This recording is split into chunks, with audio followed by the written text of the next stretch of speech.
तो भाई जय श्री राधे कृष्णा। देखिए भाई, कल हम श्लेष अलंकार के भेद बता रहे थे। अभंग, सभंग और सभंगाभंग। अभंग और सभंग के उदाहरण करा दिए। अब चलते हैं सभंगाभंग। सभंग और अभंग श्लेष। सभंगाभंग श्लेष, सभंगाभंग श्लेष।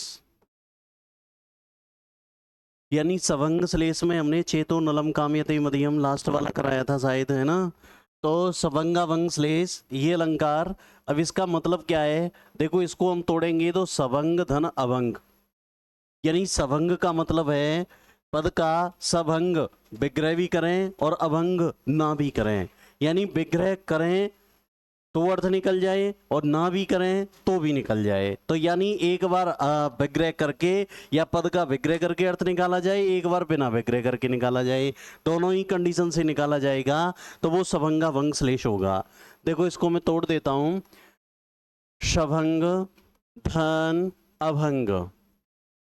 देखो अब तक मैंने क्या पढ़ाया, अभंग श्लेष करा दिया और सभंग करा दिया। अभंग का मतलब है पद का विग्रह ना करना पड़े, सभंग का मतलब है पद का विग्रह करना पड़े। और ये दोनों तरीके का है, एक बार विग्रह करके अर्थ निकाला जाए, एक बार बिना करके निकाला जाए। एक ही शब्द के दो तरह से अर्थ निकाल दिए जाए तो वो कौन सा अलंकार होगा, सभंगाभंग श्लेष। ठीक है भाई, तो लिखिए इसके बारे में। सभंगाभंग, सभंग और अभंग उभयो हो गया एक तरीके से।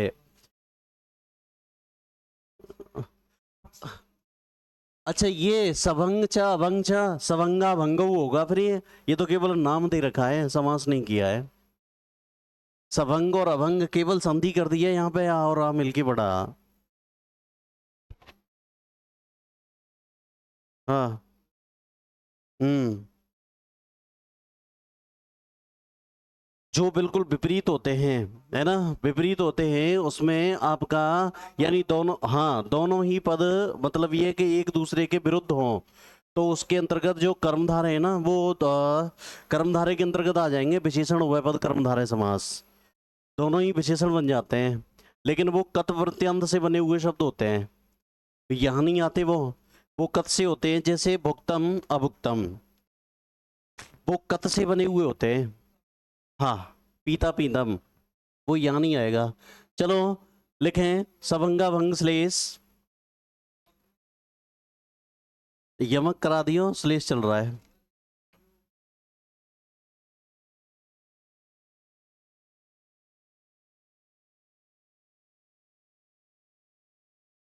ला करेंगे, देख लेंगे बाद में। चलिए लिखो, लिखेंगे जहां दूसरा अर्थ निकालने के लिए, जहां दूसरा अर्थ निकालने के लिए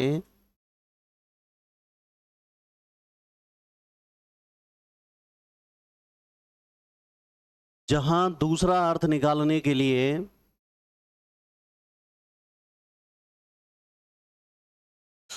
पदों का विग्रह किया भी जाए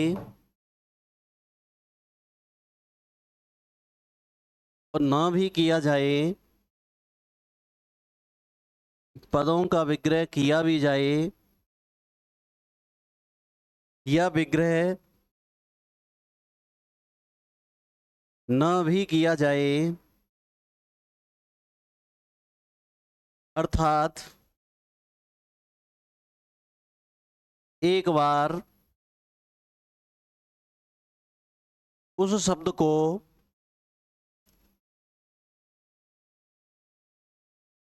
एक बार उस शब्द को विग्रह करके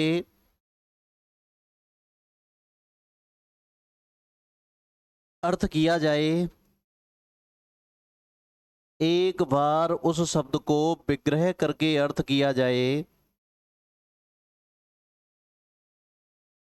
दूसरी बार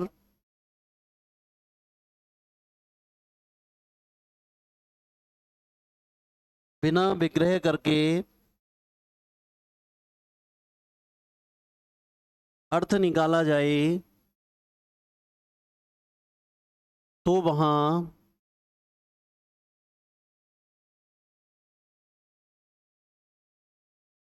शवंगा भंग श्लेष अलंकार होता है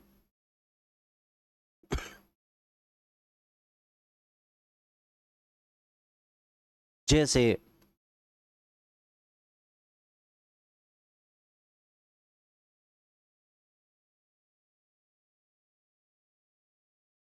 देखो इस उदाहरण में देखेंगे पहले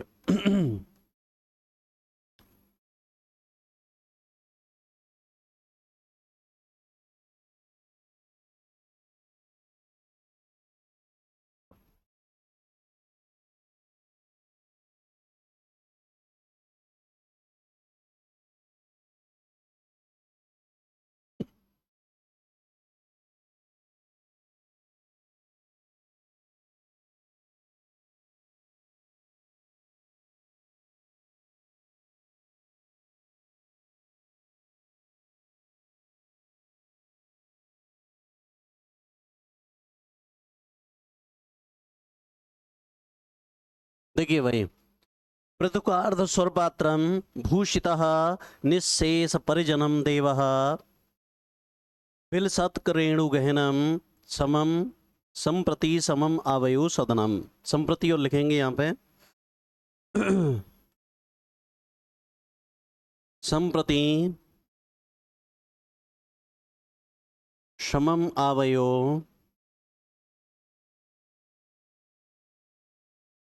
सदनम।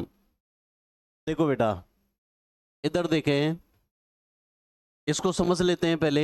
सभंगा भंग अर्थ निकालने के लिए एक बार हम तोड़ दें या एक बार हम ना तोड़ें, और दो अर्थ निकालने हैं हमें। एक बार तोड़ के निकाल लो, एक बार बिना तोड़े निकालो, और जब दोनों ही तरीके से निकालेंगे तो वो सभंगा भंग श्लेष होगा। ठीक है, अब देखते हैं। जैसे देखो, यहां कोई गरीब व्यक्ति राज दरबार में राजा से कह रहा है, हे महाराज, तुम्हारा और मेरा घर एकदम बराबर है। तो सभी सभासद कहने लगे, मूर्ख है क्या, राजा से तुलना कर रहा है कि तेरा घर और मेरा घर बराबर है, कैसे बराबर है। तो उसने श्लोक के माध्यम से बताया कैसे बताया कि हे महाराज, देव देव लिख रहा है ना, हे महाराज, पृथुकार्ध स्वरपात्रम। देखो, पृथु कार्ध स्वरपात्रम, पृथु कहते हैं विशाल, जो आपका घर है। देखो, इसके दो अर्थ हैं। आप राजा के पक्ष में मैं पहले लिख रहा हूं, आपका घर विशाल स्वर्ण पात्रों से भरा है, स्वर्ण पात्रों से युक्त है। ठीक है ना, आपका घर विशाल स्वर्ण पात्रों से या बड़े बड़े सुवर्ण में भंडारों से भरा पड़ा है ना। और भूषित, अभी बाद में करेंगे, भूषितः निशेष परिजनम देवः। हे महाराज, और आपका घर में, यानी आपका घर निशेष माने पूरी तरह से, निशेष का मतलब है पूरी तरह से, परिजनम परिवारी जनों से, भूषितः सुशोभित हो रहा है, सुशोभित हो रहा है, सुशोभित हो रहा है। ठीक है ना। अब क्या बताया कि आपका जो घर है ना, वो पूरी तरह से परिवारी जनों से भरा पड़ा है, सुशोभित हो रहा है। और क्या बताया, बिलसत्क रेणु गहनम संप्रति समम आवयो सदनम। और महाराज, जो आपका घर है ना, यहां से टूटेगा। देखो, तोड़ तोड़ के ही बताता हूं मैं इसे। पृथु कार्द स्वर पात्रम, एक बार तो हमने ऐसे किया, और दूसरी बार जो करेंगे हम इसको तोड़ेंगे, वो कैसे तोड़ेंगे, पृथुक आर्थ स्वर पात्रम, आर्थ स्वर पात्रम, ऐसे तोड़ दिया। अब हमने एक बार भूषित शब्द को, सुशोभित होना, सुशोभित होना, है ना। और यहां पर अब मैं इसको ऐसे कर दूं, भूषित, धरती पर सो रहा है, धरती पर सोना। ठीक है ना। अब देखो तीसरा, यहां राजा के पक्ष में बिलसत, बिलसत विलसत विलसत करेणु करेणु गहनम संप्रति आवयो सदनम। और दूसरे पक्ष में होगा, यानी उस गरीब व्यक्ति के संदर्भ में, विलसतक रेणु गहनम रेणु। अब देखो इसने क्या बताया, हे महाराज जो आपका घर है ना वो प्रथु विशाल स्वर्ण पात्रों से युक्त है, सुशोभित हो रहा है। और क्या है, और आपका घर पूरी तरह से परिवारी जनों से सुशोभित हो रहा है। और आपका घर बिलसत करेणु गहनम, बिलसत कहते हैं एक तरीके से विशाल, विशाल करेणु कहते हैं हाथियों से, गहनम व्याप्त हो रहा है। आपके घर में विशाल बड़े बड़े हाथी हैं, है कि नहीं है? हाथियों की सेना है कि नहीं है राजा के घर में? अरे विशाल बड़े बड़े हाथियों से व्याप्त है ना। हे महाराज संप्रति माने अब, समम माने बराबर है, आवयो माने हम दोनों के, सदन माने घर। अब हम दोनों के घर बराबर हैं, बन के कैसे हैं? अब मेरे पक्ष में सुनो, क्या? मेरा घर पृथुक आर्थ स्वरपात्रम, पृथुक कहते हैं देखो आर्थ स्वरपात्रम, बच्चों के, पृथुक बच्चों के करुण क्रंदन से व्याप्त है, बच्चों के करुण क्रंदन से व्याप्त है, करुण क्रंदन, ठीक है ना। मेरे बच्चे भूख से बिलख रहे हैं, है ना। जो भी मेरे पे 5 7 10 बच्चे हैं वो भूख से बिलख रहे हैं, ठीक है ना। अरे मेरे बच्चे भैया भूख से बिलख रहे हैं, करुण क्रंदन से मेरा घर व्याप्त हो रहा है। और क्या हो रहा है कि जो मेरे पूरे परिवारी जन है ना वो भूसित, धरती पर सो रहे हैं, सोने के लिए खाट भी नहीं है, बिस्तर भी नहीं है, धरती पे सो रहे हैं, ठीक है ना। और क्या बताया, देखो श्लोक वही है और 2 तरह से अर्थ हो रहा है इसका। और अगला बताया, और मेरा घर बिलसतक, बिलसतक कहते हैं चूहों द्वारा खोदी गई, बिलसतक का अर्थ होता है चूहों द्वारा खोदी गई, बिलसतक यहां तक अर्थ है चूहों द्वारा खोदी गई, खोदी गई, चूहों द्वारा खोदी गई। रेणु माने धूली से, चूहे बिल बनाते हैं ना, बिल बनाते हैं तो धूल निकाल लेते हैं। कहने का मतलब है मेरा घर कच्चा है और यत्र तत्र चूहों ने आकर के बिल बना करके बड़े बड़े मिट्टी के ढेर कर दिए हैं मेरे घर में, है ना। और मेरा घर चूहों द्वारा खोदी गई धूली से व्याप्त है। अब बताओ महाराज मेरा घर और तुम्हारा घर बराबर है कि नहीं है? एक ही शब्द के 2 अर्थ निकाल दिए। देखो उसी शब्द का अर्थ राजा के पक्ष में निकल रहा है, हे महाराज आपका घर विशाल स्वर्ण पात्रों से सुशोभित है और मेरा घर बच्चों के करुण क्रंदन से सुशोभित है, ठीक है ना।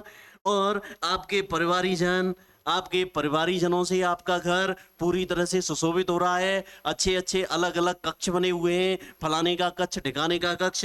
और मेरे घर में भैया मेरे परिवारी जन धरती पर शयन कर रहे हैं। और भाई आपके घर में क्या हो रहा है, अरे बड़े बड़े हाथियों के दल व्याप्त हैं, विशाल हाथी, बिलसत करेणु, करेणु का मतलब है हाथी, है ना। अरे आपके घर में, आपके महल में तो बड़े बड़े विशाल हाथी हैं और मेरे घर में तो भैया चूहों द्वारा खोदी गई धूल है। अब बताओ मेरा घर और तुम्हारा घर बराबर हुए कि नहीं हुए? यानी शब्द के अर्थ निकालने से बराबर हुए कि मतलब उसी शब्द को मैं तुम्हारे घर के लिए भी प्रयोग कर सकता हूं और अपने घर के लिए भी प्रयोग कर सकता हूं। अर्थ को मत देखो, शब्द वही है। यानी इस शब्द से तुम्हारा और मेरा घर दोनों बराबर हैं। ये अलग बात है, यहां से तोड़ेंगे तो वो आपको जाएगा और इधर से तोड़ेंगे तो वो मेरे लिए आएगा, है ना। शब्द वो हम दोनों के लिए बराबर है। तो हे महाराज आपका घर तो विशाल स्वर्ण पात्रों से सुशोभित है, संपूर्ण परिवारी जनों से सुशोभित है, विशाल हाथियों से व्याप्त हो रहा है। लेकिन मेरा घर भाई बच्चों के करुण क्रंदन से व्याप्त है, मेरे परिवारी लोग धरती पे शयन कर रहे हैं और चूहों द्वारा खोदी गई धूली से व्याप्त है। अब हे महाराज हम दोनों का जो घर है ना आवयो सदनम समम, पूरी तरह से बराबर है, ठीक है ना। तो देखो तोड़ के अर्थ निकाले तो शभंग, बिना तोड़े निकाले अभंग, ठीक है ना। तो हमने अलग अलग जगह से एक बार तो पूरे शब्द को देख लिया है और फिर हमने तोड़ तोड़ के निकाला है, ठीक है ना। देखो, बिल सत करेणु, अगर ऐसे करेंगे बिना तोड़े, बिल सत अलग है, करेणु अलग है, ये तो हो गया अभंग। और जब हमने इस तरीके से तोड़ दिया बिल सतक करके और फिर रेणु को अलग कर दिया, तो बिल सतक का मतलब है चूहों द्वारा खोदी गई, रेणु माने धूली से। ठीक है ना? तो लिखें, ये उतार लीजिए पहले श्लोक। ये जो पद्य है, पृथुकार्ध स्वर पात्रम भूषितः निशेष परिजनम देवः बिलसत्क रेणुगहनम समम संप्रति समम आवयो सदनम।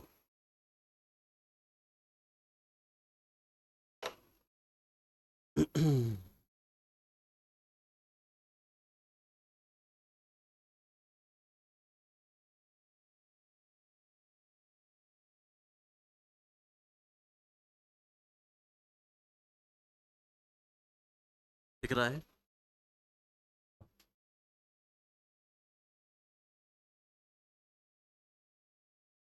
लिखें,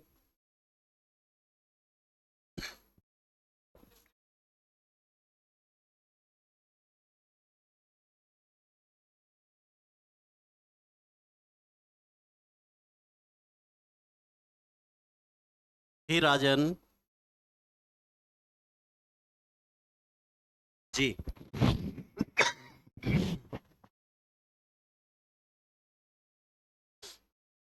हे राजन, आपका घर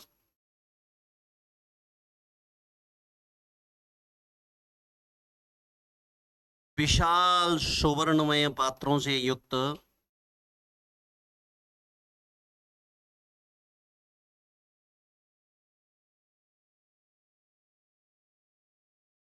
पृथु कार्त स्वर पात्रम, विशाल सुवर्णमय पात्रों से युक्त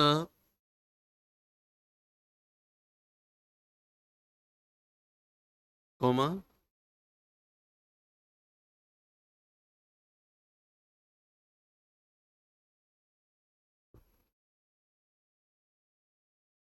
संपूर्ण परिवारी जनों से सुशोभित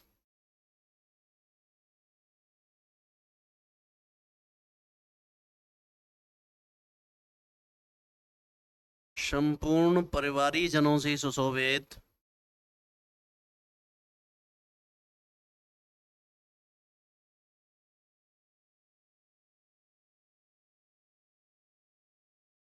और शोभायमान हाथियों के समूह से व्याप्त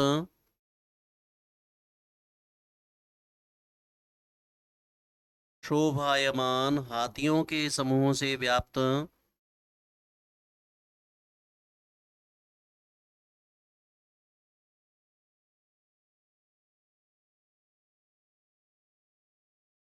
आपका घर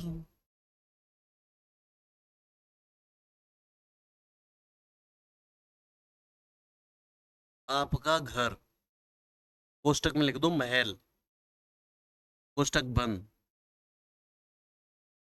तथा नीचे की लाइन में बच्चों के करुण क्रंदन की आवाज से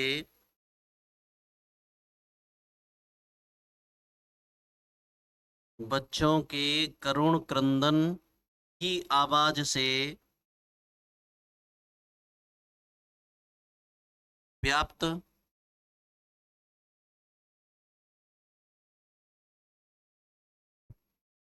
कोमा लगाते हुए भूमि पर शयन करने वाले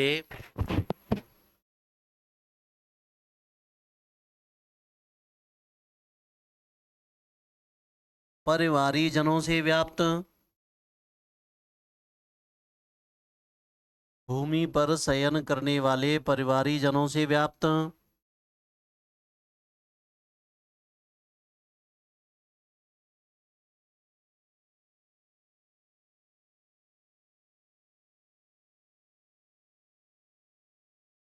और चूहों द्वारा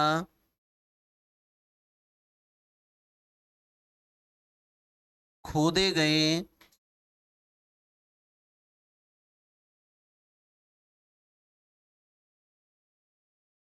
बिलों की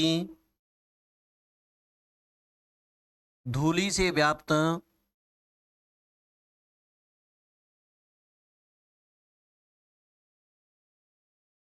मेरा घर समान है। मेरा घर समान है,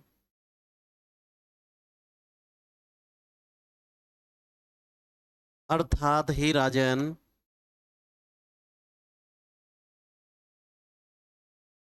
हम दोनों का घर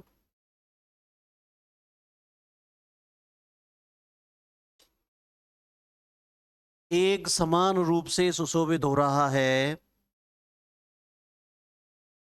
हम दोनों का घर एक समान रूप से सुशोभित हो रहा है।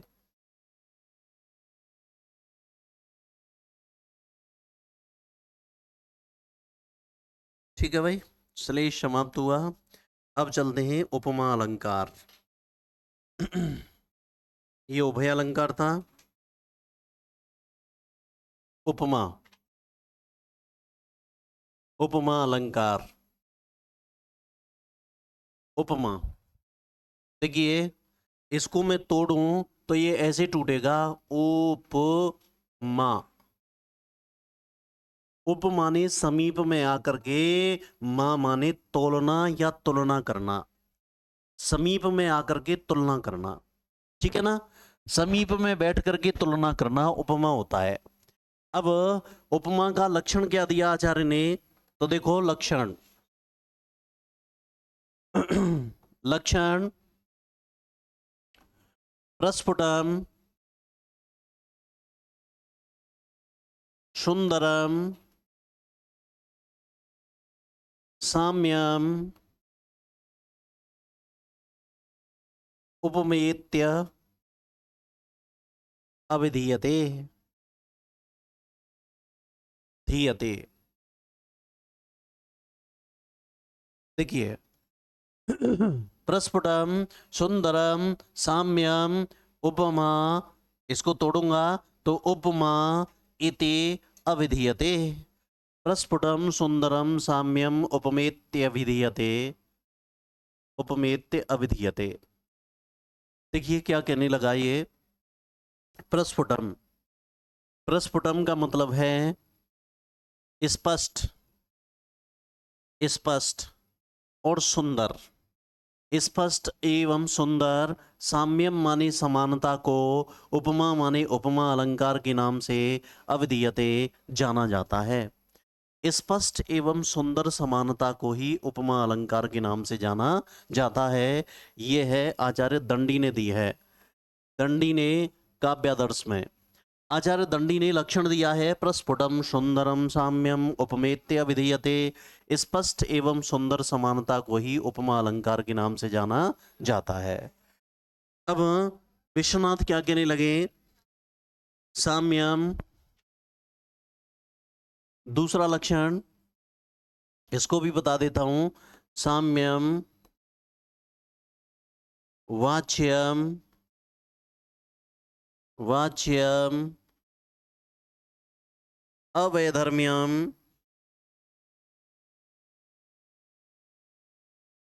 वाच्यम अवैधर्म्यम वाक्यैक्य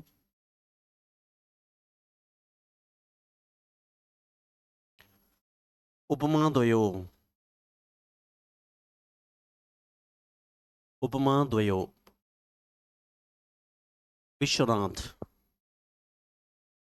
आचार्य विश्वनाथ, ये आचार्य विश्वनाथ ने दिया लक्षण, और इसमें कहा गया कि साम्यम वाच्यम अवैधर्म्यम वाक्यैक्य उपमाद्वयो। देखो इसने क्या कहा कि द्वयो, इसका अर्थ देखते हैं, द्वयो।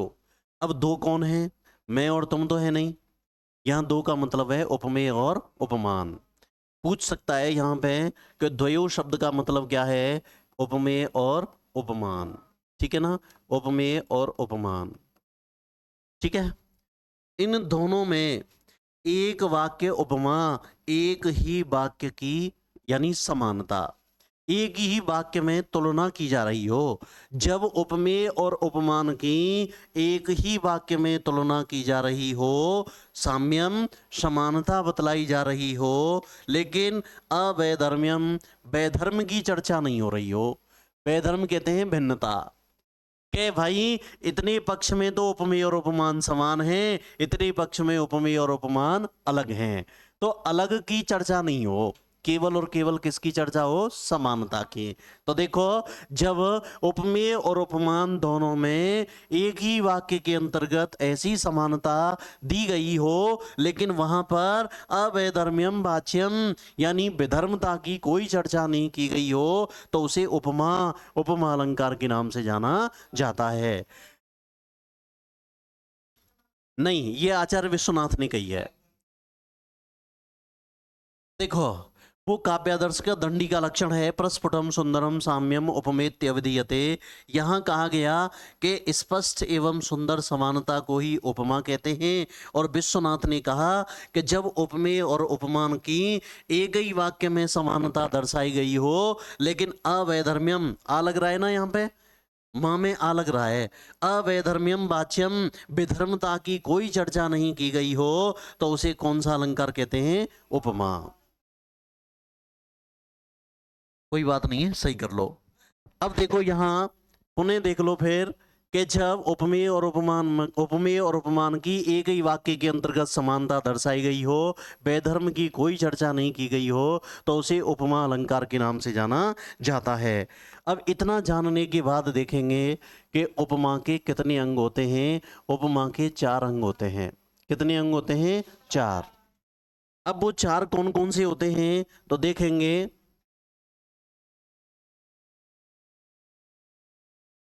उपमेय, उपमान, साधारण धर्म, साधारण धर्म और वाचक शब्द। उपमेय, उपमान, साधारण धर्म और वाचक शब्द। देखिए, उपमेय, उपमान, साधारण धर्म और वाचक शब्द। उपमेय क्या है तो देखें, जिसकी समानता बतलाई जाए, जिसकी समानता बतलाई जाए, बतलाई जाए उसे उपमेय कहते हैं। जिसकी समानता बतलाएंगे हम उसे क्या कहेंगे? उपमेय। और जिस शब्द से बतलाएंगे, जिससे या जिसके द्वारा, जिससे मतलब जिस शब्द से, ठीक है ना, जिससे समानता बतलाई जाए, समानता बतलाई जाए, बतलाई जाए उसे उपमान कहते हैं। जिसकी बताएंगे उपमेय, जिससे बताएंगे उपमान। अब साधारण धर्म क्या होता है? वे धर्म जो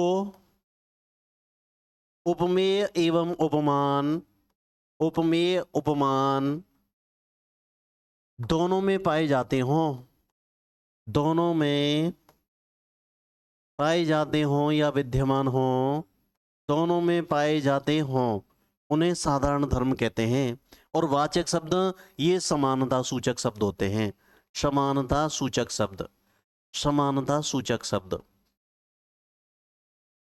देखिए भाई, उन्हें सुनेंगे। उपमेय, जिसकी समानता बतलाई जाए उसे उपमेय कहेंगे, जिस शब्द से बतलाएंगे उपमान कहेंगे। और वे धर्म जो दोनों में विद्यमान हो, जिनके आधार पर तुलना की जा रही है, वो सामान्य धर्म होंगे। सामान्य धर्म भी कह सकता हूँ मैं इसको, या साधारण धर्म। और जो समानता की पर्यायवाची हैं वो वाचक शब्द हैं। जैसे उदाहरण के लिए मैं एक वाक्य दे देता हूँ, जैसे तस्याः मुखम कमलम इव सुंदरम। तस्याः मुखम कमलम इव सुंदरम, सुंदरम। उसका मुख कमल के समान सुंदर है। यहां किसकी समानता बताई जा रही है? मुख की। किसकी बताई जा रही है? मुख की। उसका मुख कमल के समान सुंदर है। यहाँ किसकी समानता बताई जा रही है? मुख की। तो मुख तो हो गया उपमेय। किससे बताई जा रही है? कमल से। तो कमल हो गया उपमान। ठीक है ना? उपमान। जिसकी बताई जा रही है यहाँ, किसकी बताई जा रही है? मुख की। किससे बताई जा रही है? कमल से। और किस आधार पर? मुख और कमल को हमने किस आधार पर सामने रखा है कि मुख भी हमारा क्या है और कमल भी क्या है? सुंदरता एक ऐसा गुण है जो दोनों में विद्यमान है कि नहीं है? तो ये साधारण धर्म हो गया, सामान्य धर्म। ठीक है ना? ये सामान्य धर्म हो गया। और समानता का सूचक शब्द कौन सा है यहाँ? एव। एव वाचक शब्द हो गया। कौन हो गया? वाचक शब्द। वाचक शब्द हो गया। तो कुल मिला के बात यह है कि भाई उपमा के 4 अंग होते हैं: उपमेय, उपमान, साधारण धर्म और वाचक शब्द। जिससे समानता बतलाएंगे वो तो उपमान होगा, जिसकी बतलाएंगे वो उपमेय होगा। और वे धर्म जो दोनों में समान रूप से मिलते हों, जिस आधार पर हम तुलना करने जा रहे हैं, है ना, वह जैसे मैं वह या राम हो, राम सिंह के समान वीर है ना, या दहाड़ता है, राम सिंह के समान दहाड़ता है। अब यहां पर किसकी समानता बतला रहे हैं हम? राम की। किससे बतला रहे हैं? सिंह से। किस आधार पर? दहाड़ने के आधार पर। राम भी ऐसे ही दहाड़ रहा है जैसे सिंह दहाड़ता है। ठीक है ना? तो अब यहां समान जो है वो वाचक शब्द है। तो कुल मिला के बात यह है कि जब ये चारों अंग विद्यमान हो, जिस उपमा अलंकार में ये चारों अंग विद्यमान हो, उसे अपन ऐसे कहते हैं कि एक तरीके से जहां चारों अंग हो वो तो आपका जैसे एक आध अंग लुप्त हो गया तो वो तो लुप्त उपमा हो गया। और नहीं, बाकी के चारों को चारों विद्यमान हो तो वो पूर्णोपमा अलंकार हो गया। कौन सा अलंकार हो गया? पूर्णोपमा। पूर्णोपमा अलंकार होता है जब चारों ही अंग विद्यमान हो तो पूर्णोपमा।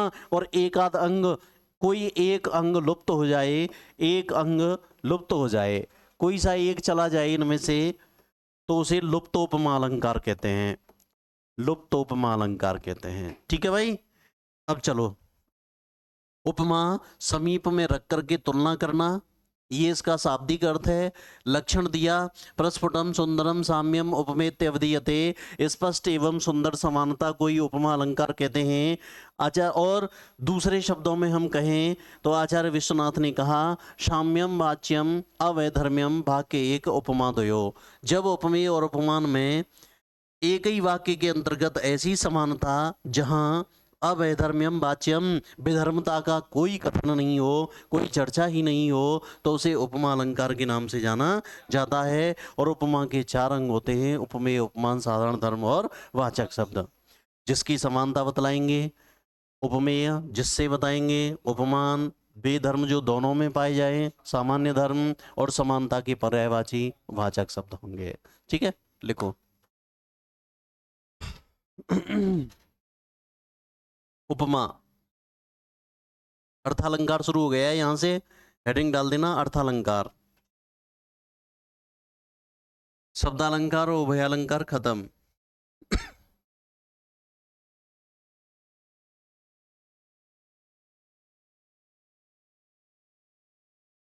अर्थालंकार: उपमा, उपधन मां, समीप में रखकर तोलना या तुलना करना। तोलना का मतलब तराजू रखना नहीं, तुलना करना, मापना।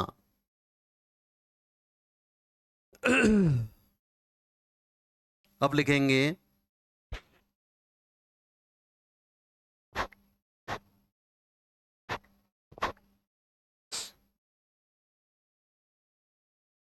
लक्षण। लिखो पहला: प्रस्फुटम सुंदरम साम्यम उपमेत्य विधीयते।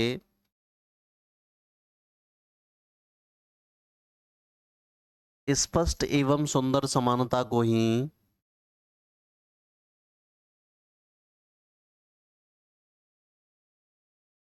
स्पष्ट एवं सुंदर समानता को ही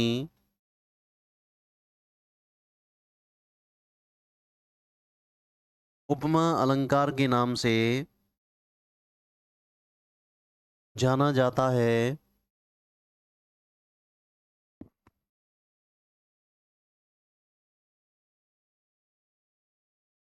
उपमा अलंकार के नाम से जाना जाता है। दूसरा लक्षण,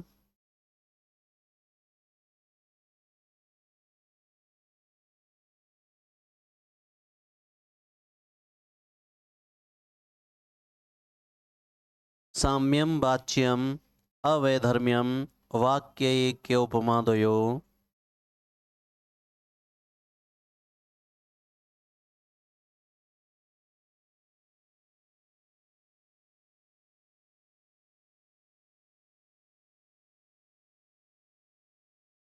अर्थ लिखेंगे,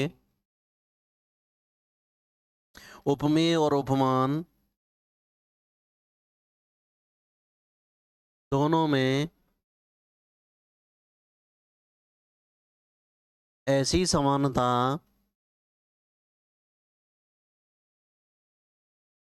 उपमेय और उपमान दोनों में ऐसी समानता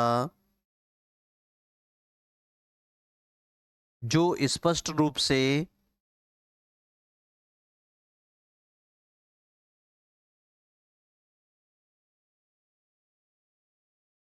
एक ही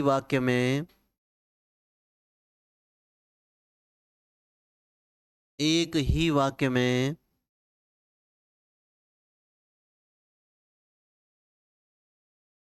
प्रतिपादित रहती है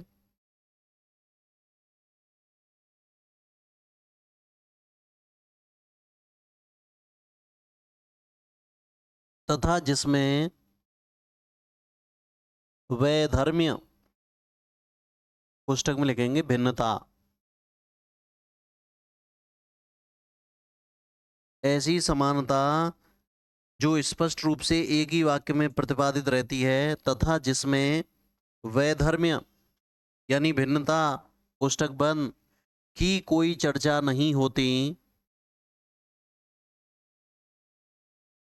की कोई चर्चा नहीं होती, तो वहाँ उपमा अलंकार होता है। उपमा अलंकार होता है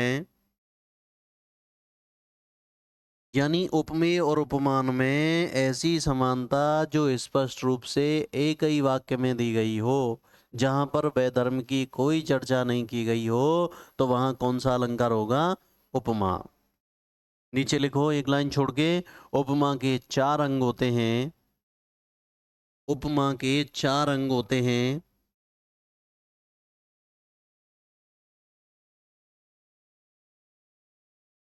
उपमेय, एक ही लाइन में, उपमेय, उपमान, साधारण धर्म, वाचक शब्द।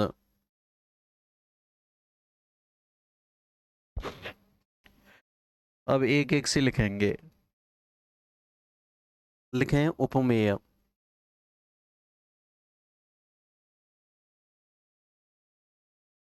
उपमेय, उसमें लिखें जिसकी समानता बतलाई जाए,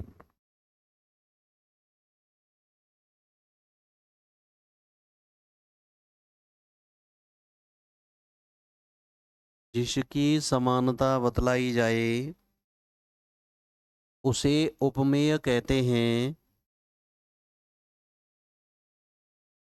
उपमेय कहते हैं।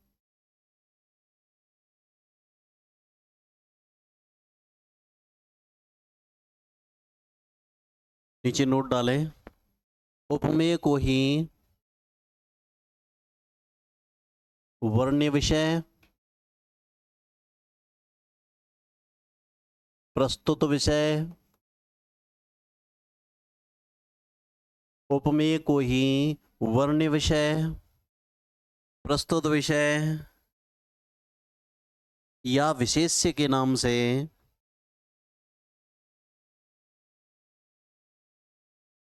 वर्ण विषय, प्रस्तुत विषय या विशेष्य के नाम से जाना जाता है।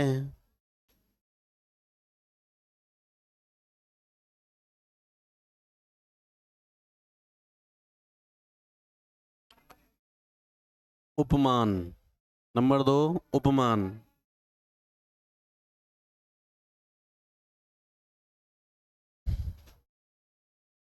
जिससे समानता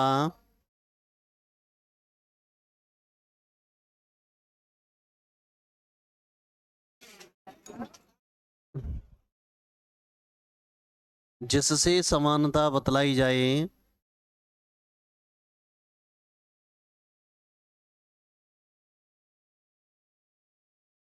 उसे उपमान कहते हैं।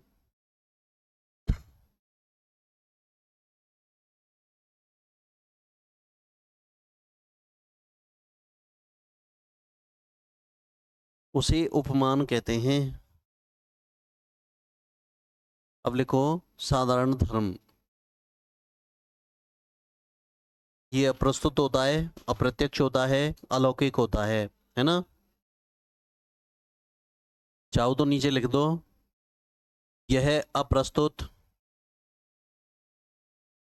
उपमान में लिख दो, उपमान में नीचे लिख दो, यह अप्रस्तुत, अप्रत्यक्ष एवं अलौकिक होता है।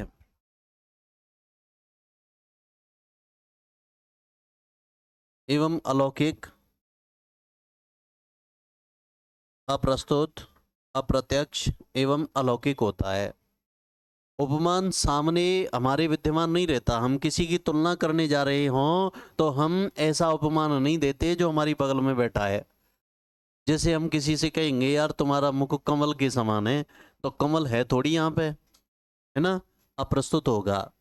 अरे भारत स्वर्ग के समान सुंदर है, अब स्वर्ग थोड़ी है इस जगह पे, लेकिन हम जो तुलना जिससे कर रहे हैं, जो उपमान होगा वो कौन होगा, अप्रस्तुत होगा। यहाँ नहीं प्रस्तुत होगा, अप्रस्तुत होगा। इस समय दिखेगा नहीं, अप्रत्यक्ष होगा, और हो सकता है वो अलौकिक भी हो, है ना। संसार का विषय नहीं हो, संसार से भी ऊपर हो सकता है, सांसारिक भी हो सकता है और संसार से ऊपर, लेकिन अप्रत्यक्ष जरूर होगा। ठीक है ना। तो आगे लिखें सामान्य धर्म या साधारण धर्म, एक लाइन छोड़ते हुए तीसरा बिंदु सामान्य धर्म।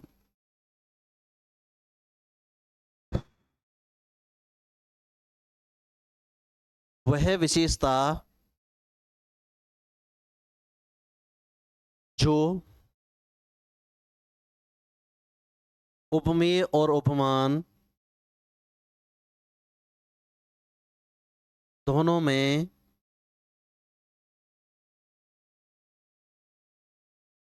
एक समान रूप से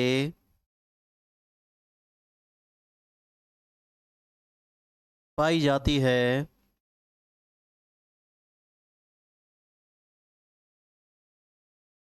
एक समान रूप से पाई जाती है, उसे सामान्य धर्म या साधारण धर्म कहा जाता है।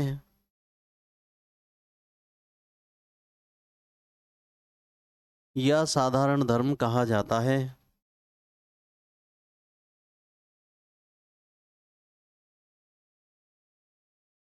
अर्थात वे धर्म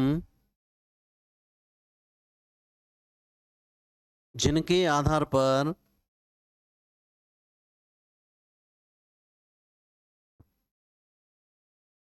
हम उपमेय और उपमान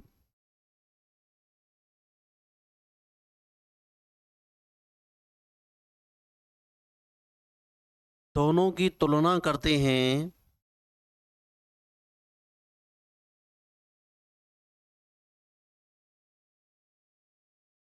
उन्हें सामान्य धर्म कहते हैं।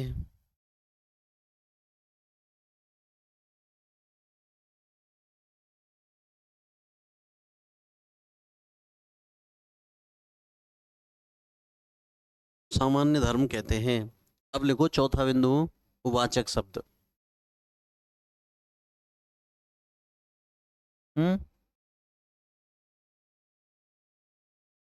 नहीं, ये तो ऐसा है, ऐसा गुण है जो दोनों में ही विद्यमान है, प्रत्यक्ष में भी मिलेगा और अप्रत्यक्ष में भी मिलेगा। जैसे सुंदरता। अब सुंदरता, हम मुझे तुम्हारे मुख में सुंदरता दिखी है, इसलिए मैंने कमल भी देखा कभी, और कमल बहुत सुंदर है, तो मैंने तुलना कर दी यार तुम्हारा मुख कमल के समान सुंदर है ना। हाँ, दोनों में ही विद्यमान है ये गुण तो, है ना। अब देखो वाचक शब्द ये समानता के पर्यायवाची होते हैं, और इनसे हम आप पे किसी भी पद्य का अर्थ हो या नहीं हो, आप इससे प्राय उपमा अलंकार को हल कर सकते हैं। तो देखो समानता की पर्यायवाची, मान लीजिए कि देखो ये शब्द आ सकते हैं समानता के, इव आ जाए, तुल्य आ जाए, सम आ जाए, सम हो, समान हो, सरिस हो, सदृश हो, सरिस, सदृश, यथा, यथा भी हो सकता है, ठीक है ना, यथा। अब यथा भी आ गया तो आपका उपमा अलंकार है। इन शब्दों में से तुम्हें कोई शब्द तो दिखेगा लाइन में, इनमें तो कोई सो दिख जाए, उपमा अलंकार कर रही हो, ठीक है। इन शब्द को देख लेना, इनको तो देख लोगे, ठीक है ना। जैसे इस लाइन में देखो, तस्या मुखम कमलम इव सुंदरम, क्या दिख गया तुम्हें, इव दिख गया। और इव यदि क्रिया के साथ आएगा तो उत्प्रेक्षा। हाँ, ये एक बात ध्यान रखेंगे, वो उत्प्रेक्षा अलंकार में बताएंगे नोट में। इव यदि क्रिया के साथ दिखे तो उत्प्रेक्षा, बाकी काऊ के संग दिख जा, संज्ञा हो, सर्वनाम हो, विशेषण हो, है ना, किसी के साथ दिखे तो उपमा अलंकार, ठीक है भाई। क्रिया के साथ नहीं होना चाहिए, क्रिया के साथ है तो उत्प्रेक्षा होगा, और बाकी किसी के साथ हो तो उपमा अलंकार, ठीक है ना। तो लिखें वाचक शब्द।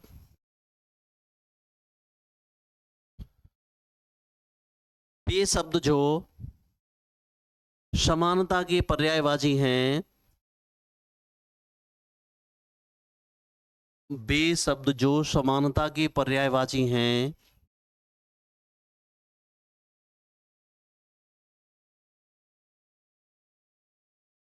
उपमावाचक शब्द कहलाते हैं। जैसे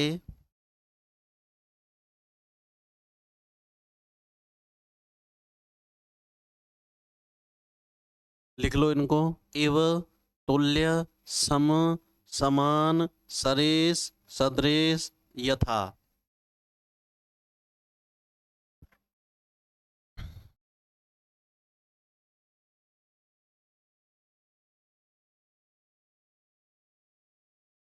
हम्म, नहीं बत हो सकता है, देखा नहीं जाता है प्राय, बत समान अर्थ में ही आता है। लिखें, उदाहरण लिखो, तस्याः मुखम कमलम एव सुंदरम,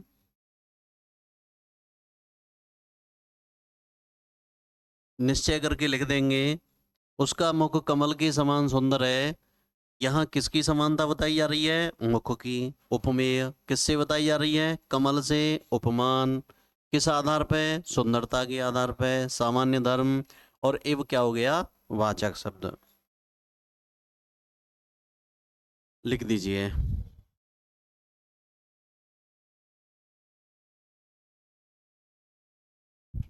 देखो, अब आपको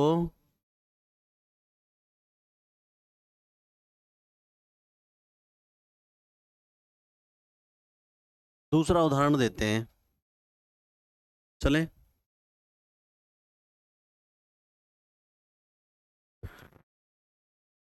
कालिदास का कुमार संभवम महाकाव्य का मंगलाचरण ले लेते हैं। वागर्थावेव संप्रक्तौ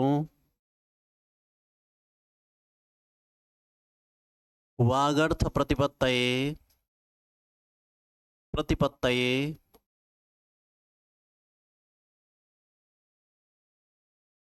जगतः पितरौ वंदे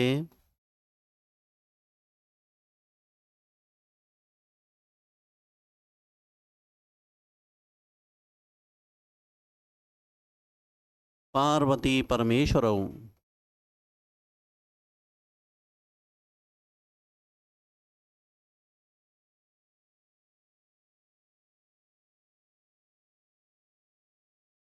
वागर्थावेव संप्रक्तौ वागर्थ प्रतिपत्तये जगतः पितरौ वंदे पार्वती परमेश्वरौ। देखो, आपको ये आ गया, और आपको पता नहीं है इसमें कौन सा अलंकार है, तो आप ये तो देख सकते हो ना, इव, है ना। अब अर्थ की जरूरत नहीं है तुम्हें, ऑप्शन में दे रखा है उपमा, रूपक, उत्प्रेक्षा वगैरह वगैरह कुछ भी दे रखा है, तो इव दिखते ही आप कर दोगे उपमा अलंकार। अब मैं अर्थ बता देता हूँ, अर्थ अलंकार है तो ये देखो, वागर्था वागर्थौ इव। अलंकार कौन सा है वो, सॉरी, इसमें समास कौन सा है? केवल समास। किस सूत्र से?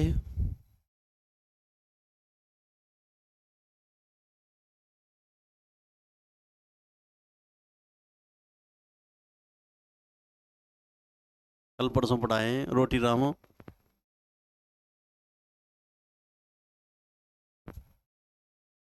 इवेन समासः विभक्ति अलोपस्य।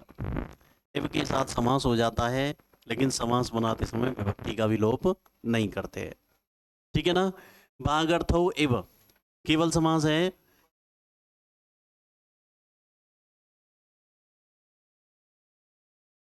अब यहां देखो, इसने क्या कहा कि बाग अर्थौ इव संप्रक्तौ, शब्द और अर्थ के समान जुड़े हुए, वागर्थ प्रतिपत्तये शब्दार्थ ज्ञान के लिए। देखो, यहां से अर्थ शुरुआत करेंगे हम, अन्वय यहां से शुरुआत होगी। वागर्थ प्रतिपत्तये शब्दार्थ ज्ञान के लिए, शब्द और अर्थ की तरह जुड़े हुए जगत के माता पिता पार्वती और परमेश्वर को मैं कालिदास प्रणाम करता हूँ। ठीक है ना? भगवान कालिदास ने लिखा है ये। तो देखो क्या कहा कि मैं जगत के माता पिता पार्वती परमेश्वर को प्रणाम करता हूँ। वो कैसे हैं? देखो यहाँ पर बताया, पहले ऊपर की लाइन से, शब्दार्थ ज्ञान के लिए, शब्दार्थ की तरह जुड़े हुए, वाग धन अर्थ। अरे इसको भी तोड़ेंगे तो संधि कौन सी होगी? शाबाश। वाग धन अर्थ वागर्थ। वाक का मतलब है शब्द और अर्थ का मतलब है अर्थ। तो देखो, शब्द और अर्थ के ज्ञान के लिए, शब्द और अर्थ की तरह जुड़े हुए जगत के माता पिता, पितरौ, कौन सा समास है? एक से सूत्र बताएं।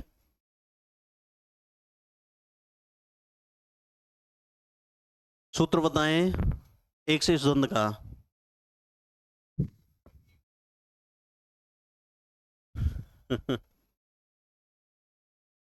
अब मैं कह मतलब ये एक शेष कर लियो। पिता मात्रा वाह, ये क्या कहता है? पिता मात्रा वाह, पिता का माता के साथ विकल्प से समास होगा, है ना? कौन सा विकल्प से? एक शेष, है ना? अगर दोनों को करेंगे तो इतरेतर, और एक को करेंगे तो एक शेष। तो देखो यहां बताया गया कि शब्दार्थ ज्ञान के लिए, शब्दार्थ की तरह जुड़े हुए, है ना, जगत के माता पिता पार्वती परमेश्वर को मैं प्रणाम करता हूं। अब मैं चारों शब्द छांटूंगा यहाँ पे। देखिए, उपमेय, उपमान, साधारण धर्म और वाचक शब्द। देखो, वाचक शब्द, ठीक है ना? अब देखो यहां किसकी समानता बताई जा रही है?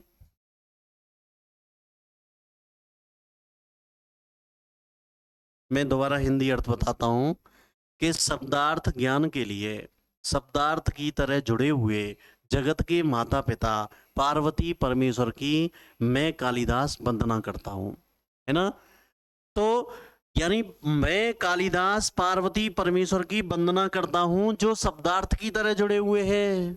तो यहां किसकी समानता बताई जा रही है? पार्वती परमेश्वरों। यहां पार्वती परमेश्वरों, ये तो क्या है? उपमेय। ठीक है ना? किससे समानता बताई जा रही है? वाग अर्थौ।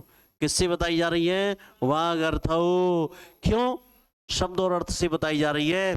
कि जैसे शब्द के बिना अर्थ का महत्व नहीं है, या अर्थ के बिना शब्द का महत्व नहीं है, ऐसे ही शिव का शक्ति के बिना, या शक्ति का शिव के बिना। दोनों जुड़े हैं ना, अर्धनारीश्वर, है कि नहीं है? अरे अगर मान लो तुमने शब्द लिया लेकिन निरर्थक है, क्या काव्य में उसका महत्व है क्या? नहीं है ना? तो ऐसे ही शब्द का अर्थ, शब्द का अर्थ है तो ही महत्व है, और बिना अर्थ वाला कोई शब्द हम लेंगे ही नहीं। ठीक है ना? तो शब्द और अर्थ जैसे आपस में जुड़े हुए हैं, ऐसे ही भगवान से पार्वती जुड़े हुए हैं। आधा शरीर शिव का और आधा शरीर पार्वती का। तो देखो, वाग अर्थौ, वाग अर्थौ यहां उपमान हो गया। इसकी पार्वती परमेश्वर की तुलना उपमान से, यानी भागार्थों से की जा रही है। अब सामान्य धर्म, सामान्य धर्म क्या है? कि जो दोनों में समान है, भागार्थों व पार्वती परमेश्वर में। संप्रक्तौ, संप्रक्तौ माने जुड़े हुए, जुड़े हुए। जैसे शिव पार्वती जुड़ रहे हैं ना, ऐसे ही शब्द और अर्थ जुड़े रहते हैं। बिना शब्द का अर्थ नहीं होता और बिना अर्थ का कोई शब्द नहीं होता, ठीक है ना, आपस में जुड़े हुए हैं, तो संप्रक्तौ यहाँ सामान्य धर्म है, संप्रक्तौ, ठीक है ना। और वाचक शब्द आया है आपका एवं, आया है कि नहीं आया है। और जब चारों ही तत्व विद्यमान हो तो अलंकार कौन सा होगा, पूर्णोपमा। क्लियर है, लिखो, वागर्थावेव संप्रक्तौ वागर्थ प्रतिपत्तये जगतः पितरौ वंदे पार्वती परमेश्वरौ।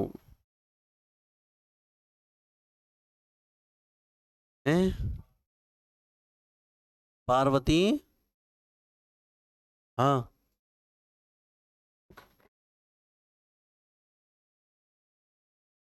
श्लेष में जा सकता है क्या, श्लेष में कैसे जाएगा बताओ, पार्वती परमेश्वरों, ये तो समास कर दिया है, दो शब्द है यहाँ, उपमेय में दो शब्द है, उपमान में भी दो शब्द है, यानी पार्वती और शिव, यहाँ दोनों को लिया गया है, पार्वती और शिव की तुलना की जा रही है शब्द और अर्थ से, है ना। तो शब्द और अर्थ से, जैसे शब्द अर्थ आपस में जुड़े हुए होते हैं ना, ऐसे ही शिव पार्वती जुड़े हुए हैं। यहां अगर कोई तुमसे पूछे कि कालिदास ने अपने इस मंगलाचरण में कैसे शिव की वंदना की है, तो अर्धनारीश्वर, तुमने देखे होगी अर्धनारीश्वर भगवान शिव की, आधा शरीर मैया पार्वती का होता है, आधा शिव का होता है, तो दोनों आपस में ऐसे ही जुड़े हुए हैं, शिव का शक्ति के बिना या शक्ति का शिव के बिना कोई महत्व नहीं है, ऐसे ही शब्द का अर्थ के बिना या अर्थ का शब्द के बिना कोई महत्व नहीं होता, तो जुड़े हुए होने की वजह से, है ना। संप्रक्तौ आपस में इनका सामान्य धर्म है।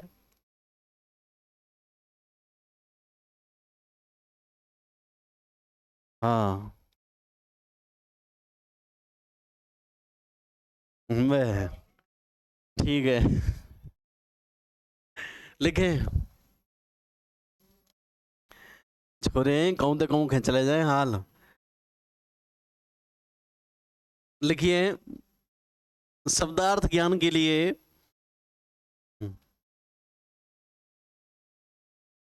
शब्दार्थ ज्ञान के लिए लिख रहा है ना, वागर्थ प्रतिपत्तये,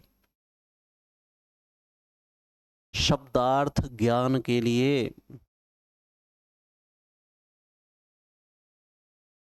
शब्द और अर्थ की तरह जुड़े हुए, शब्दार्थ ज्ञान के लिए शब्द और अर्थ की तरह जुड़े हुए,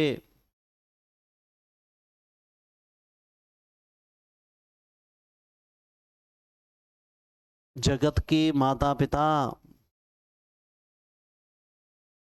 जगत के माता पिता,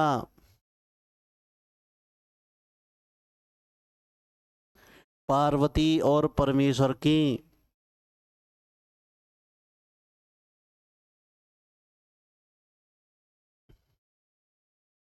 मैं कालिदास, मुझ में आत्मा आ गई है, मैं कालिदास वंदना करता हूं।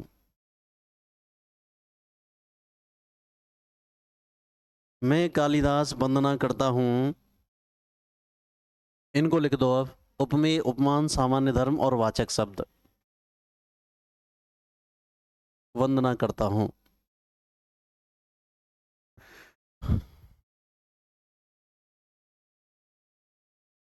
इन चारों को लिख दो।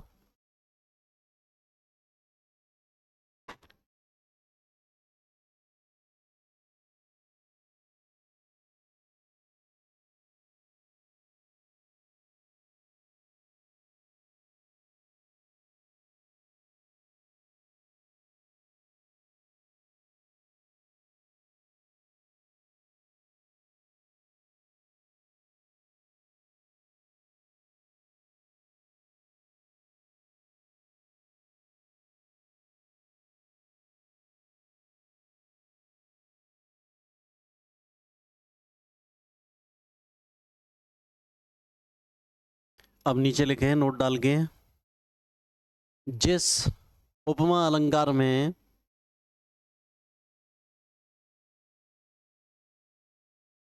जिस उपमा अलंकार में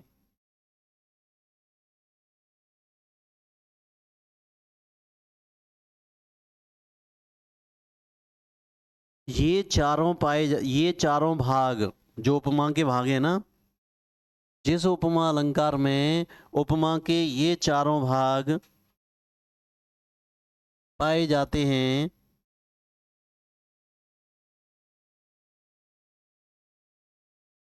वह पूर्णोपमा अलंकार होता है। पूर्णोपमा अलंकार होता है, अलंकार होता है।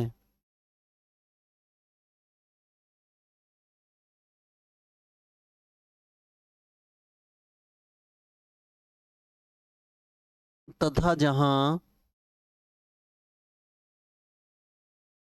इन चारों में से कोई एक या दो तत्व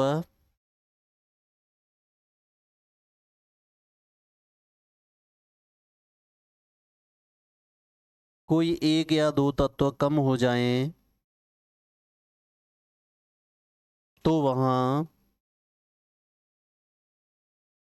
लुप्तोपमा अलंकार होता है।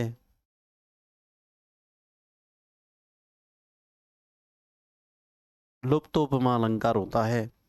अगला उदाहरण दो चार उदाहरण दे देते हैं आपकी सुविधा के लिए। लुप्तोपमा अलंकार होता है। अगला उदाहरण क्षणात् प्रबोधम आयाति। प्रबोधम आयाति लंघ्यते तमसा पुनः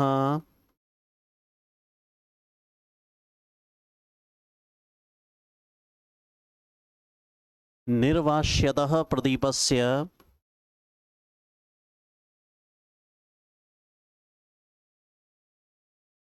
प्रदीपस्य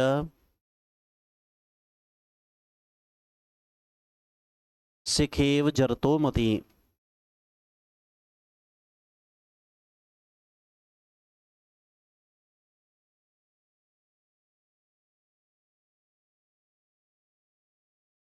शिखेव जरतो मति।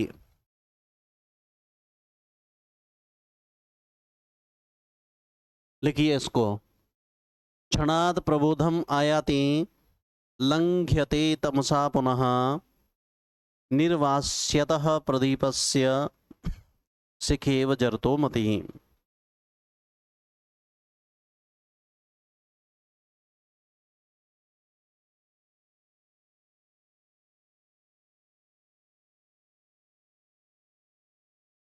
देखो लिख लिया। अब देखो इसको। पहली बात तो आपको अर्थ जानने की यहाँ कोई आवश्यकता नहीं है। देखो बहुत ही सरल है। उपमा अलंकार देखो यहाँ इसको तोड़ेंगे, आपको ध्यान तो देना ही पड़ेगा भाई। ये वाचक शब्द तो ढूंढने ही पड़ेंगे तुम्हें कि ये छिपे हुए कहाँ हैं। तो सिखेव, सिखा धन इव करेंगे तो गुण संधि के नियम से क्या बनेगा? सिखेव। देखो इव, इव दिख रहा है ना तुम्हें? इव दिख रहा है तो उपमा अलंकार है। अब यहाँ अर्थ देख लेते हैं। अर्थालंकार है तो अब इस नीचे की लाइन से अर्थ करेंगे, अन्वय करेंगे कि जरतोमति, जरतोमति बुढ़ापे की बुद्धि, है ना? बुढ़ापे की बुद्धि प्रदीपस्य निर्वास्यतः, निर्वास्यतः माने बुझते हुए, प्रदीपस्य माने दीपक की शिखा के समान होती है। बुढ़ापे की बुद्धि बुझते हुए दीपक की शिखा के समान होती है। तुमने देखो लुक्का दियो, तुमने तो कर कहाँ जलाए होगो दीपक। मिट्टी का तेल मिलता था पहले राशन कार्ड से, है ना? तुम तो कर कॉलेज में, तुम्हें तो कहाँ है, हम कॉलेज में पढ़े गए जब कॉलेज के आईडी कार्ड से 5 लीटर तेल मिलता था ना। बात तेल हम ले जाए इंजन में, वो काम में ले ले ना, तो लैंप लाइटन इनमें दीपक फीपक दिए इनमें काम में ले ले, है ना? अब देखो यानी जैसे दिए में तेल कम रह जाए बिल्कुल, तो एकदम लुक्का जलाओ यूं, और फिर रह जाएगा भप। भप को मतलब है बुझ जाएगा, ठीक है ना? एकदम उजी तो सो करेगा फिर बुझ जाएगा। तो वही सिस्टम है। कह में ना कल तो यार बाबा ने हमारे ने 8 रोटी खाई, और सुबह कछु ना खाए हो संजाओ पड़क गो, तो वही समझ ले वो एकदम लुक्का जा रहे हो आगो। एकदम आठ ने खेच गो बाबा और संजाओ मोह बंद और संजाओ कला खेल गो। तो देखो क्या बताया कि जरतो मति बुढ़ापे में बुद्धि निर्वास्यतः प्रदीपस्य सखेव, बुझते हुए दीपक की लौ के समान होती है। और बुझता हुआ दीपक कैसा होता है? क्षणात प्रबोधम आयाति, क्षण भर में तो वह प्रबुद्ध हो जाता है, लुक्का देवे लग जाए। पुनः फिर तमसा पुनः अंधकार में विलीन हो जाता है। अचानक ही तो लुक्का सो जरेगो, फिर एकदम अंधकार में विलीन हो जाएगा। तो ठीक है, हमें अर्थवर्थ से कोई लेना देना नहीं है, हमें किससे लेना देना है? इब से। तो लिखो वृद्ध पुरुष की बुद्धि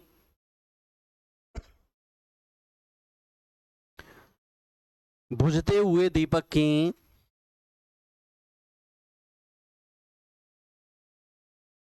शिखा के समान होती है, जो क्षण भर में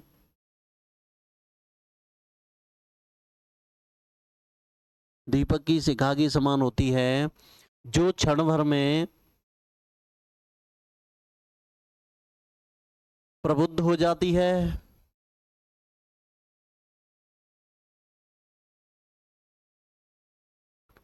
और क्षण भर में ही पुनः अंधकार में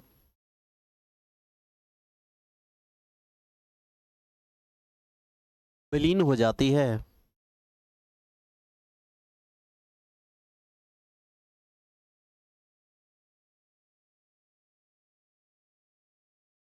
देखो अगला उदाहरण, स्वप्नेषु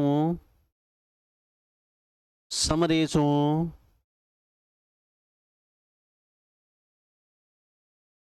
त्वां विजयश्री न मुंचति, विजयश्री न मुंचति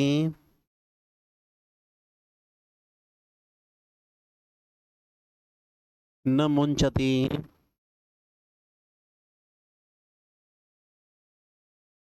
प्रभाव प्रभवम कांतम, प्रभाव प्रभवम कांतम स्वाधीन पतिका यथा। देखो अब यहां भी तुम्हें अर्थ की आवश्यकता नहीं है, क्या मिल गया यहां पे? यथा।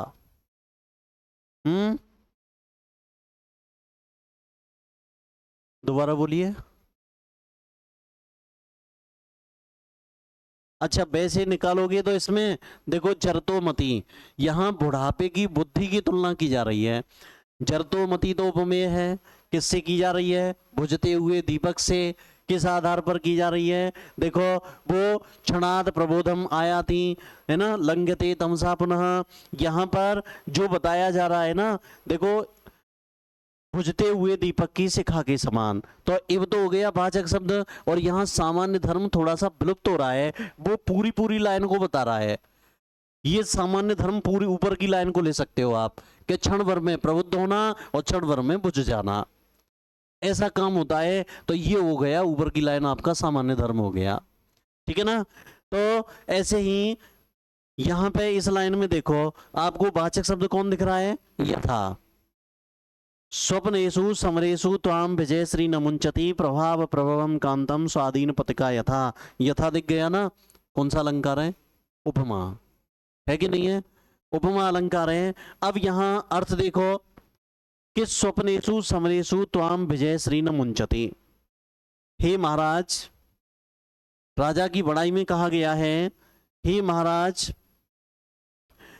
के स्वप्न में भी, समरेशु युद्ध भूमि में, अगर हम सपना देख रहे हों और युद्ध चल रहा हो, तो हम किसी दिन हकीकत में तो क्या हारेंगे, हम सपने में भी नहीं हारे कभी भी। सपने में भी युद्ध चलता है तो सपने में भी जीत जाते हैं महाराज, है ना, हम इतने बलशाली हैं। तो देखो हे महाराज, स्वप्न में भी, समरेशु माने युद्ध भूमि में भी, त्वाम माने तुमको, विजयश्री जो विजय पताका है ना, विजयश्री है वो, मुंचती ना उसी तरह नहीं छोड़ती, यथा माने जैसे। कोई स्वाधीन पतिका पतिव्रता नारी होती है ना, वो प्रभाव प्रभवम कांतम अपने पति का जन्म जन्मांतरों में साथ नहीं छोड़ती। जैसे कोई पतिव्रता स्त्री कह में ना, आजकल तो ऐसा होए, कैसे होए तुम्हें बताऊं, जब नहीं नीला ड्रम तो ठीक है, लेकिन कुल मिला के बात यह है कि भाई जब तक बन रही है वो 7 जन्मों तक यही मिलता रहे, और नेक दूसरे दिन लड़ाई है गई, मैं तो डोकराते गई, हे भगवान मुझे ये अगले जन्म में तो बिल्कुल नहीं मिला है ना, 7 में तो 6 जन्म तो कटे गए तुरंत, है गए कि नहीं है गए, अगले जन्म में तो बिल्कुल नहीं मिला है, और ज्यादा अकर बकर करेगो तो अभी तलाक ले ले सातों साफ, है गए कि नहीं है गए। तो देखो हे महाराज, स्वप्न में भी युद्ध भूमि में तुमको विजयश्री उसी तरह नहीं छोड़ती जैसे कोई पतिव्रता स्त्री अपने पति का साथ जन्म जन्मांतरों में भी नहीं छोड़ती। तो यथा,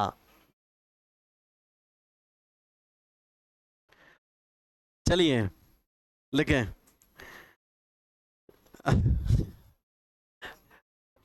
अब चलो लिखेंगे, लिखिए लिखिए। हाँ, स्त्री पुरुष चर्चा कर दो, पूरी क्लास भले ही मत पढ़ाओ। लिखे, हे महाराज, स्वप्न में भी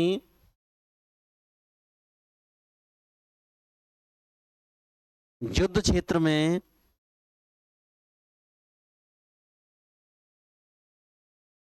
स्वप्न में भी युद्ध क्षेत्र में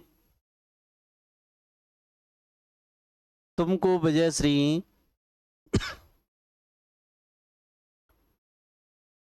उसी प्रकार नहीं छोड़ती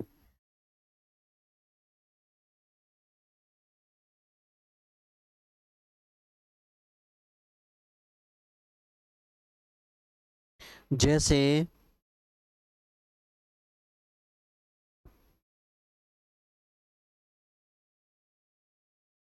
पति के वशीभूत हुई, प्रभाव प्रभवम, जैसे पति के वशीभूत हुई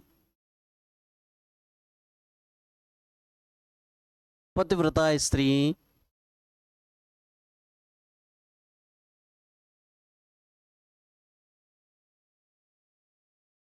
जन्म जन्मांतरों में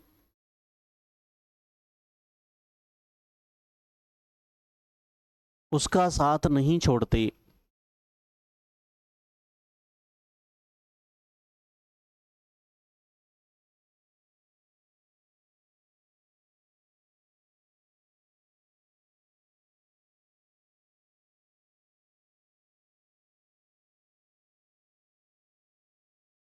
सेम कंडीशन देखो, यहां विजयश्री क्या है, उपमेय, किससे समानता बताई जा रही है, यहां स्वाधीन पतिका से बताई जा रही है ना, यथावाचक शब्द है, और आपको लुप्त हो रहा है, समझना है कि जैसे विजयश्री है ना, विजयश्री हे महाराज उसी तरह साथ नहीं छोड़ रही है जैसे यानी पति के वशीभूत हुई स्त्री। तो प्रभाव प्रभवम है ना, इसी से आप इसको यहाँ साधारण धर्म ले सकते हो, यानी जैसे आपके प्रभाव से आपकी विजयश्री आपका साथ नहीं छोड़ रही है, उसी तरह पति के वशीभूत हुई स्त्री भी जन्म जन्मांतरों में उसका साथ नहीं छोड़ती है। ओके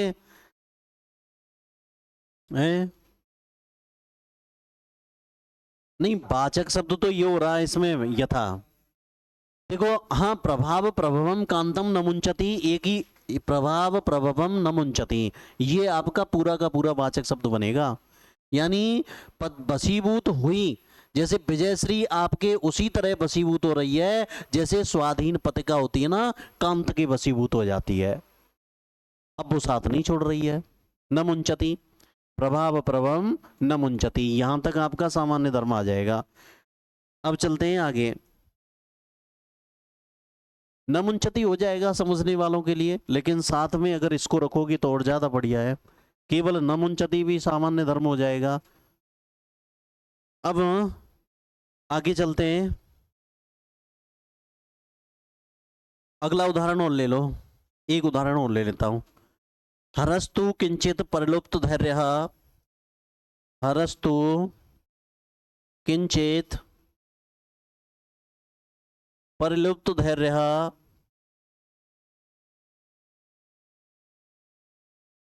धैर्य, हरस्तु किंचित परिलुप्त धैर्य, चंद्रोदयारंभ एवं राशि।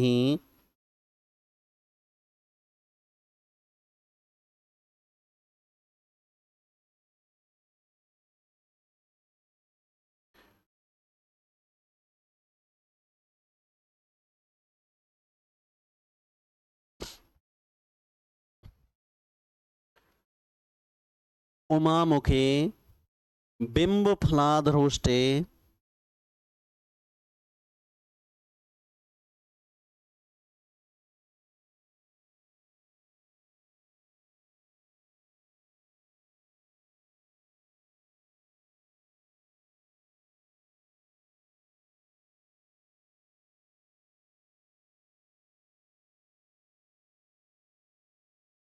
व्यापारयामास विलोचनानि, व्यापारयामास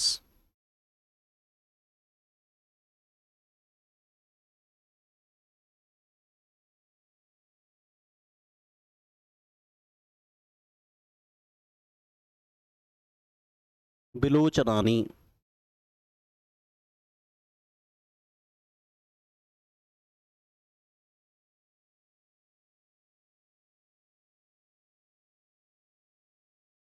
विलोचनानि,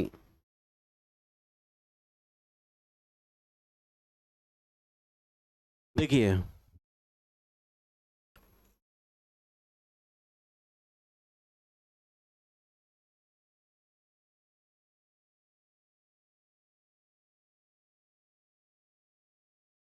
लिख लिया।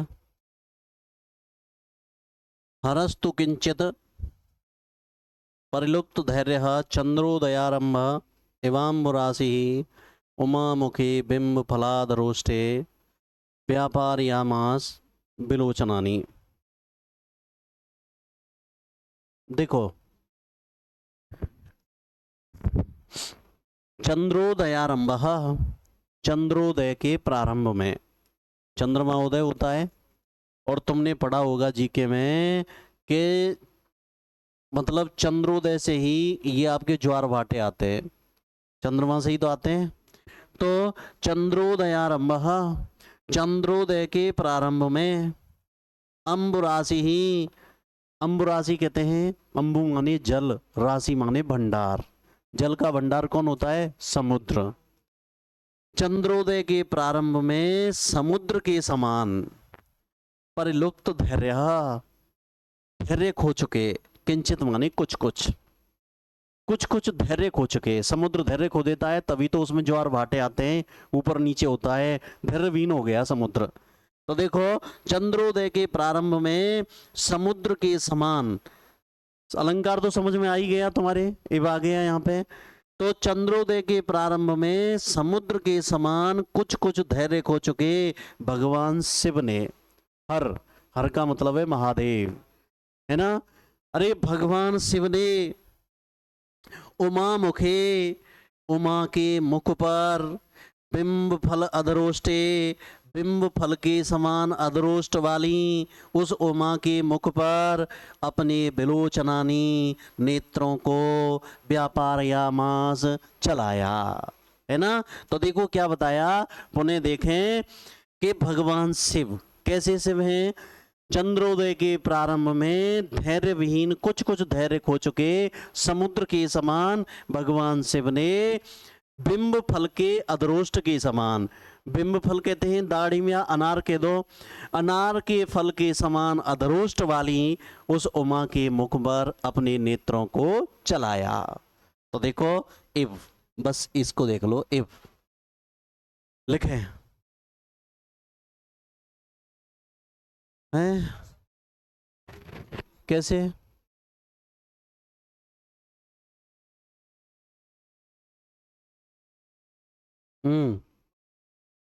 फिर चलो हर को तुम श्लेष कर लो, मैंने मान लिया कि तुम हर को श्लेष कर रहे हो, लेकिन हर को श्लेष करके अब अर्थ निकालो इस पद्य का। ये केवल महादेव के लिए है भाई। श्लेष एक शब्द का निकालने का मतलब है फिर उस पूरे पद्य के आप दो अर्थ निकालिए। नहीं, अब हरण करेंगे तो आप उपमान कहां से लाओगे, उपमेय कहां से लाओगे? भाई यहां भगवान शिव की तुलना धैर्यविहीन समुद्र से की है ना, धैर्यविहीन समुद्र से की है। कि धैर्यविहीन समुद्र क्या है कि जैसे चंद्रोदय से अपना धैर्य खो चुका होता है, ऐसे ही पार्वती के बिंब फल को देख करके भगवान शिव ने भी धैर्य खो दिया है। तो लिखे चंद्रोदय के प्रारंभ में कभी कभी पूछ लेता है परिलुप्त धैर्य आ गया ना, परिलुप्त धैर्य। जैसे चंद्रोदय से धैर्य खो चुका होता है किसका, समुद्र का, ऐसे ही शिव का भी क्या है, धैर्य खो चुका है। ये सामान्य धर्म हो गया, ठीक है ना।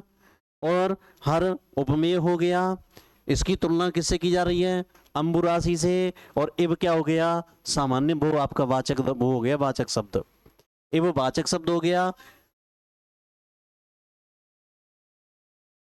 नहीं, वाचक शब्द तो इब हो गया। अम्बराज, देखो यहां किसकी तुलना की जा रही है, शिव की। किससे की जा रही है, समुद्र से। कारण समुद्र ने भी धैर्य खो दिया है और इधर शिव ने भी धैर्य खो दिया है। तो परिलुप्त धैर्य क्या हो गया, सामान्य धर्म, और इब हो गया वाचक शब्द।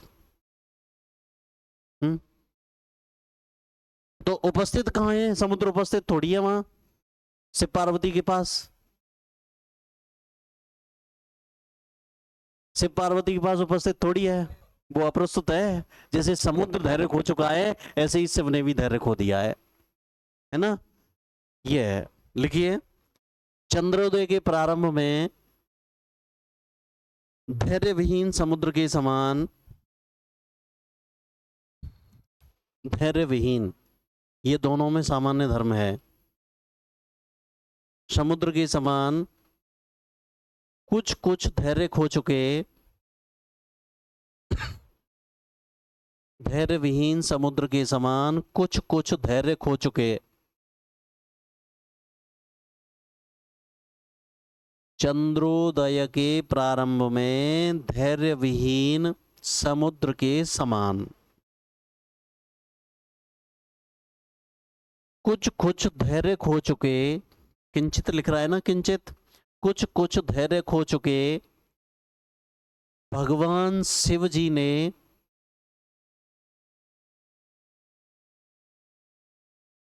बिंब फल के समान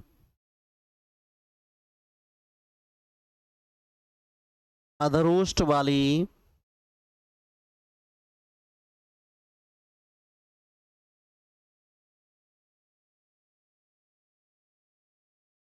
अधरोष्ट वाली पार्वती के मुख पर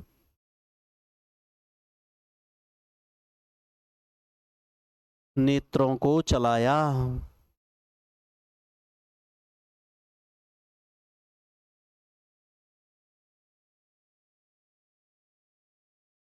नेत्रों को चलाया।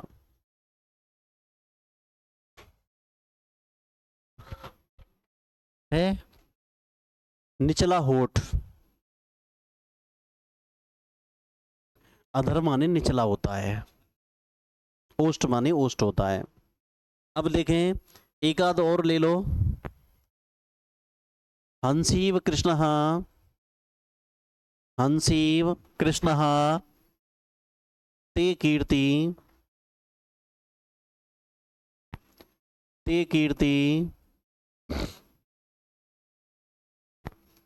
स्वर्ग गंगाम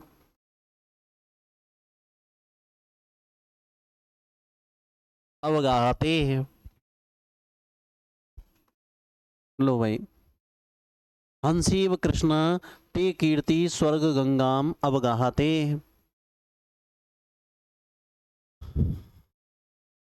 देखो इव, इव आ गया यहां पे, हंसी धन एव, यह तोड़ेंगे तो हंसीव आ जाएगा ये, हंसी धन एव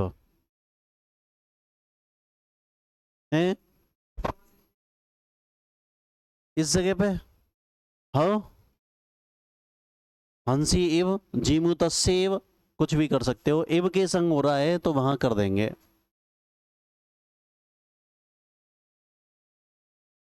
हंसीव कृष्ण ते कीर्ति स्वर्ग गंगाम अवगाहते, पहली बात तो इसमें समास पूछेगा ही नहीं, क्योंकि वहां प्रथमा के अलावा अन्य विभक्ति दी गई हैं, जैसे बाघ अर्थाविव, जीमू तस्सेव, है ना, वो तो बाहुरेव दी गई हैं कि नहीं दी गई हैं, लेकिन यहाँ प्रथमा दी गई है, ये अलंकार का उदाहरण है, लेकिन फिर भी अगर पूछ ले तुम्हें कि हंसीब में समास कौन सा है, तो एव के संग तो ये कई समास हो है, ठीक है ना। हंसेव ते कीर्ति स्वरूप गंगाम अवगाहते, हे कृष्ण ते कीर्ति, तुम्हारी जो कीर्ति है ना वो हंसी एव हंसनी के समान स्वर्ग गंगा में तैर रही है, स्वर्ग गंगाम अवगाहते, स्वर्ग गंगा में तैर रही है। हे कृष्ण तुम्हारी कीर्ति यानी हंसनी के समान स्वर्ग गंगा में तैर रही है, ठीक है ना। अब कीर्ति, कीर्ति की तुलना किससे की जा रही है, किसकी तुलना की जा रही है यहाँ, कीर्ति की, कीर्ति मतलब यश। हे भगवान कृष्ण तुम्हारी कीर्ति भैया हंसनी के समान स्वर्ग गंगा में तैर रही है, ठीक है भाई। तो यहाँ कीर्ति किसकी तुलना की जा रही है, कीर्ति की, किससे की जा रही है, हंसनी से। जैसे कीर्ति है ना, कीर्ति और हंसनी इन दोनों में सामान्य धर्म हो गया अवगाहते, तैरना। जैसे हंसनी तैरती है ऐसे ही कीर्ति भी तैर रही है आपकी, फैल रही है चारों तरफ, है ना। अवगाहन, अवगाहन करना सामान्य धर्म हो गया और इव आपका वाचक शब्द हो गया, ठीक है ना। तो लिखिए, हे कृष्ण तुम्हारी कीर्ति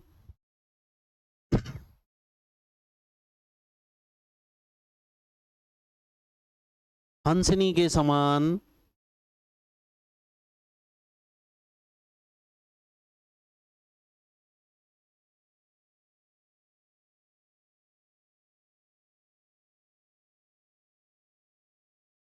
आकाश गंगा में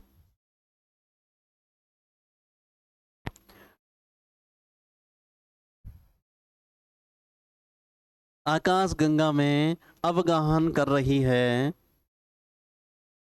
अवगाहन कर रही है, कोष्टक में लिखें तैर रही है। तुम्हारी कीर्ति आकाश गंगा में अवगाहन कर रही है, ठीक है भाई। अब आपका उपमा अलंकार समाप्त हुआ। इसी के साथ ही जय श्री राधे कृष्णा।